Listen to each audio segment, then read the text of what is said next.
ఊహించుకోండి, మీ smart fridge ఉంది. అది ఒక రోజు సారీ ఈ రోజు నాకు మూడ్ బాలేదు, డోర్ తెరవను అని చెప్తే అమ్మో.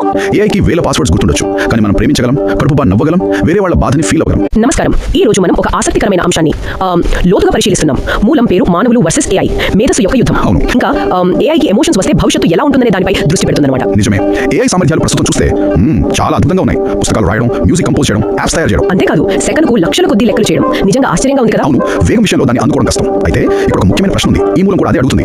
ఇంత సామర్థ్యం నిజమైన మేధస్సా, లేక కేవలం చాలా వేగంగా డేటాను ప్రాసెస్ చేయడమా? అదే పాయింట్. ఉదాహరణకి ఒక యాడ్ జోక్ చెప్తే ఏఐకి నవ్వు వస్తుందా? నిజంగా ఆ జోక్ ని ఆస్వాదించగలదా? లేదంటే వ్యంగ్యం దాన్ని అర్థం చేసుకోగలదా? అవును, ఎందుకంటే దానికి సందర్భం, ఆ టోన్, ఆ మానవ భావోద్వేగం అవన్నీ అర్థం కావు ప్రస్తుతానికి. అది కేవలం పదాలను విశ్లేషిస్తుంది. సరే, మరి మన మానవుల ప్రత్యేకత ఏమిటి? మన దగ్గర చాలా ఉన్నాయి. మనం భావోద్వేగాలను అనుభవిస్తాం. ప్రేమ, కోపం, బాధ, సంతోషం. కథలు చెబుతాం, మీమ్స్ క్రియేట్ చేస్తాం. కరెక్ట్. అవును, అది లాజిక్ కాదు కదా. అది జీవించడం, ఫీల్ అవ్వడం. ఎగ్జాక్ట్లీ, ఇదే మనల్ని వేరు చేస్తుంది. సృజనాత్మకత, ఎమోషన్స్ ఇవి చాలా కీలకం అన్నమాట. అవును, ఏఐ కొన్ని చిత్రాలు గీయగలదు, కానీ కొన్నిసార్లు కొంచెం వింతగా, ఒక పీడకలా ఉంటాయి. వాటిలో ఆ మానవ అనుభవం లోపిస్తుంది.